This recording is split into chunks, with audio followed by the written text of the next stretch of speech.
Hello, Shivers fans. Andy Logan here, creator of the Shivers tabletop pop-up mystery game. Coming to you with another video that is going to focus today on one of the interesting manuals that's included in both of our core and deluxe games. Let me show you here. We have the Storyteller's Companion. As you can see, it's got this nice kind of leather-bound look. On the bottom it says Storyteller's Companion. And this will be the guidebook that you actually have out as a storyteller out on the table with you as you're playing the game, whereas the instruction manual, some of the other booklets, can remain inside the box. This one will have full of helpful charts and tables and things you can consult during your gameplay. And in this video, we're just going to walk through some of those charts and tables to kind of explain to you what's so magical about this little book right here. So this one is purple, so as you know, the instructions are red. Purple's the one you're going to want to leave out on the table. If I open it up, you see a nice little dedication to my own daughters, who I really designed this game for a few years ago, and also a helpful QR code that links you on our new website to our video section. It has video tutorials that you'll be able to consult throughout the game. And then we have here, let me just read out this table of contents to you. Setting the mood, improvisation, helping players, dice roll chart, magical items chart, complications chart, common items, and the random chart. So let me walk through some of those charts with you in this episode. The first few pages are hinting at kind of how to set the mood, as we talked about, how to improvise as a storyteller. One of the interesting things as a storyteller is often you'll have to give your players hints to kind of move them along in the episode. And right here is a little section that talks about how you can use some of the characters and items in the pop-up rooms themselves to help give you hints. So instead of you, the storyteller, saying, hey, you should go to the west now, you can actually use these little items here, such as the raven, the stuffed raven up on the top of the bookshelves in the study. He could kind of, squawk to life and say, the stuffed raven squawks loudly and begins to peck on a certain book in the bookshelf, saying, pick this one. Something like that, right? You can use these items to give voice to your hints as a storyteller. There's a shrunken head in the parlor that you can use to talk to the players. There's a crystal ball orb inside the laboratory, or laboratory, here we say in America. And that can be used to show your players a hint or a suggestion. And there's even a telephone here, which is inside the parlor on top of one of the cabinets. And the parlor can be used to ring and maybe call in a hint for the players. Right here. So it'll be a lot of fun to see how you storytellers use some of these objects to help give your voice presence inside the game. Some other items here we're going to go through are, look at this, the dice roll chart. So the game comes with 3 colored dice, red, green, blue. And this chart is going to help you decide when to use which dice as a storyteller when your players are doing certain actions in the game. We have the free actions that don't require any dice. We have simplified actions that use the green dice. We have challenging actions, which use the blue dice. And we have difficult actions that use the red dice. We also have something down here, restricted actions, which don't use dice, but they use codes or keys or something like that. So let me walk through these choices with you. A free action, that's just something a player can do at any time. I want to go to the west. I want to open the cabinet and look inside. I want to lift up the rug and feel around underneath. Or I want to jump on top of the table and do a little dance. Those can be done at any time without a dice roll because there's not a lot of difficulty involved in that or barriers. Look at this next one here. It says simplified actions. Actions made easier by a character's unique abilities. So as you know, each character has their own unique strengths and weaknesses or abilities. So these might be athletic abilities or musical abilities or dexterity abilities or strength or psychic abilities even. And anytime they want to attempt something a little challenging with those abilities, but they actually have that ability in their character, you can use the green dice because it's a kind of a simplified action for them. And of course, the green dice has more favorable outcomes. More, it works, and fewer, it doesn't work or even backfires. So that's when you use the green dice if someone wants to do something that's kind of aligned with their character's strengths. The blue dice will be the most common dice you use. That is kind of evenly weighted between positive and negative outcomes. It says any actions requiring a degree of luck or skill, these should be the most common type of dice roll, such as swing the axe at the giant spider, or play the notes on the piano, or jump across the huge hole. Where there's some challenge involved, it could go either way. Could be good, could be bad. The blue dice will be the one you most usually use in those cases. Whereas again, the green dice is again for those actions that are more simple for certain characters. The red dice, though, that's the one where there's a real tricky challenge involving it, a lot of risk. It has a lot of backfires on it and very few successful outcomes. So it says actions made harder by a character's unique fears or any really terrible ideas. So there's kind of two ways you could use the red dice there. If the characters are attempting something that is aligned with their fear, their unique kind of fear, whether it's kind of being left alone or darkness or heights or monsters or animals or spirits, the red dice will help complicate that action for them. As well as it says terrible ideas. So a lot of times players will just come up with very crazy, strange, kind of boneheaded ideas. And as a storyteller, you can use that red dice to really kind of drop the hammer on that idea. Maybe it'll work at a very slight chance, but most likely it's going to result in a backfire that is probably pretty hazardous or damaging to the player. So feel free to use those red dice to kind of be the police and slap players back in line. The last category here, which is not really a dice roll, but it's a restricted action, is any action that requires an item like a key or a code to undertake that action. So if they say, I want to open the safe, well, they can absolutely open the safe, but they need a code to do that. Restricted to when they have that code. Or they want to open a door and they don't have the key, that action is restricted. But if they had the key, it would be just a normal action. They don't need dice or anything to use a key to open a door, if it's the right key. Okay, so we just went over the dice roll chart. Let's see what's next. The magical items list. Let me hold that up to show you. This list has 10 different, actually 1, 2, 3, 4, 5, 11 different interesting magical items that you'll encounter in various episodes of the Shivers. And when you're leading an adventure and it says, oh, you open the cabinet and there's a wand of frost there, which is a magical item, you can actually use this Storyteller's Companion here and show this to the player to show them what they've collected, and they can read about its special attributes. So there are several here, and I'm just going to talk about them each. The Cloak of Concealment. This cloak makes the wearer invisible to all non-human creatures, but only when they are standing still. So obviously great to help sneak around. The Wand of Flame. This wand shoots out a burst of flame in the direction it's pointed. Great for setting things on fire or attacking. The Wand of Frost. This wand shoots a freezing blast of ice in the direction it is pointed. Excellent for cooling things down or freezing a foe. The next one, the Wand of Wind. This wand shoots out a burst of intense wind in the direction it is pointed. Great for blasting things out of your path.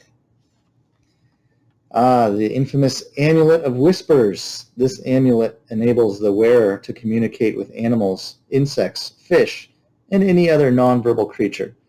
Here you see it's a beaded necklace with a golden amulet on the front.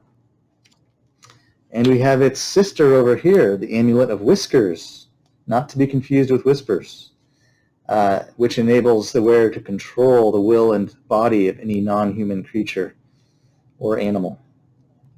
We have the Glass of Clarity, which is a lens that allows the viewers to reveal the true nature of any creature or object that falls within its gaze. And we have ZZZZ Sleeping Powder. This fine pink powder will put anyone who inhales it into a deep sleep and is very easily spread via air currents. So a great way to put some things to bed that you don't want creeping around the house. Potion of Frost. This potion freezes anything it is poured on for an indefinite period of time unless defrosted with heat. Very useful. The famous Underpants of Levitation. When worn, this garment gently levitates the wearer's body high overhead for a few seconds. So we'll see if any of you ever encounter the Underpants of Levitation. And finally, we have Spirit Begone Potion down here, which is great for getting rid of spirits. So this potion expels any spirit, whether free-floating or inhabiting another's body. Just sprinkle on the intended target for instant effect. Okay, so those are some of the magical items we'll be featuring in our core and deluxe game episodes. Some episodes use a few different magical items. Some don't use any magical items. They're pretty varied. All right, the next page, we have something we're really excited about, which is the complications chart. And you'll notice a complication because of this little icon here in the corner. When you see this on your episode guide, it means that's a good spot to feel free to insert your own complication. And as you'll see on the right side here, we have the names of 10 different potential complications you can insert. We have Creature Encounter, we have Blackout, we have Pack Rat, Poison Dart, Shrinking Gas, Outrageous Accent, Spiderweb, Ectoplasm, Familiar Face, and Body Swap. And what those do is you can pick any one of those to insert at a point in a complication in your episodes, just to add more texture and complexity and adventure to any episode. You can insert these at will. And it tells you the name of each one. It also has a description of what they do. It has the consequences of what happens during that complication, resolution, how to get yourself out of that complication, and the duration, how long that event lasts for. So let's read a few of these, and we'll go through just a couple. Creature Encounter, number 1. So the Shivers comes with a ton of great NPC standee characters, monsters and animals and different creatures. You can use any of those to pop out. It says, a horrible creature pops out and attacks. Choose from either skeleton, spider, the tentacle, or zombie, and place its standee in the room. So it's great when like a character is opening the pantry in the kitchen, out pops a zombie or a spider, or any doorway or cabinet. And it says, the creature attacks the players first before they've taken their turns. Resulting damage should be minor, not affecting the episode. So this isn't meant to really put the characters in their graves. It's meant to be a minor foe they have to defeat along the way. Resolution. Players must use their inventory items or nearby objects to vanquish the foe. Use dice roll to determine success. So again, you can use the dice to determine if you're swinging a very crusty baguette at the skeleton will knock it apart or not. Duration. Lasts until the creature is defeated, then remove its standee. Here's an option. Persuade the creature to join the group for the duration of the episode. Maybe you're persuasive, and instead of vanquishing it, it joins your party. Here's another good one. The outrageous accent. So, a strange powder bursts into the players' faces, which causes them all to speak in an outrageous accent. That could be like if they go to sniff a flower or if they go to open a jar on the shelf, poof, they get this burst of this gas that makes them all talk in a French accent like this. Or I'll let you come up with your own accents. And so the whole group will have to speak in that accent, at least if they were in that room. The players themselves must all now speak in the accent of their choosing. Bonus points for difficulty and obscurity. If someone wants to do a Cockney accent or a South African accent or a Southern drawl. That would be kind of fun. The only exposure to an extremely frightening or stressful event can cure this condition. So they can only get scared out of it is the only way to emerge from the outrageous accent complication. And it lasts until the end game, where they'll be scared out of their minds anyway. So that provides the event to snap them back to normal. Oh, here's an interesting thing. Let's see. Last one here, familiar face. One of the Shivers characters appears in the room with you, joining your group. The storyteller's choice, select an unused standee from the box. So the players, after they pick their Shivers standees, if they encounter this complication, you'll pick as a storyteller one of the unused standees and put it in the room. Oh, look, Dad's come into the parlor now. What's he doing here? I thought he was at home. Kind of weird. And what's interesting is the new character is now controlled by the storyteller, and it gets its own turn. But it is a cloned imposter and works against the players. Suspicious players will need to thwart the imposter by locking it away or otherwise incapacitating it. The imposter is hollow inside, like an empty shell. It is not their actual family member. It lasts for the duration of the episode or until the imposter is immobilized or incapacitated. So that'll be fun to see how you insert a little hidden family member in there who's kind of working against the players. So I'll let you go through the rest of them yourselves, but we think you'll have a lot of fun with these complications. What do we have next? I won't go through all of these, but this is a chart that says commonly seen items. So each of the main rooms of the 6 in the core game, there's a lot of items in there that are kind of persistent in each episode. It could be the telephone in the parlor, or the fireplace tongs in the parlor, or the raven in the study, or the stove in the kitchen. Just items that are persistent in all the rooms, in all the episodes, and it gives you a little backstory about how to use them, such as the vase on the table in the parlor. It's filled with water and filled with fresh flowers.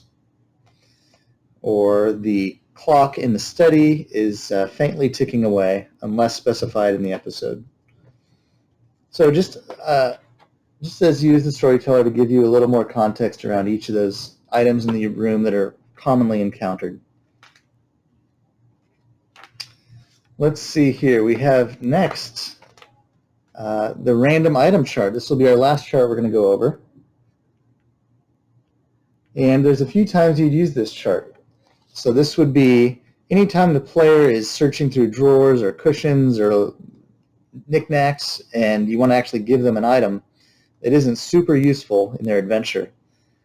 You would consult the random items chart. You could either pick one of these as storyteller or use the dice. You can see here the various words on the dice align with different aspects of the grid, and the dice can tell you which item they've found. It's also useful for characters that have kind of their own storage bags, like Brighton with his backpack, or Rashida with her purse, or Riley with his briefcase. And if the character can actually pull an item once per episode out of that by using the dice to select which item they've pulled out. So Rashida could pull out 10 feet of rope out of her purse, or Brighton could pull out a pocket knife or a firecracker out of his backpack. So it'll be up to the players to see how they can use those items constructively in their adventure. So that is the random items chart.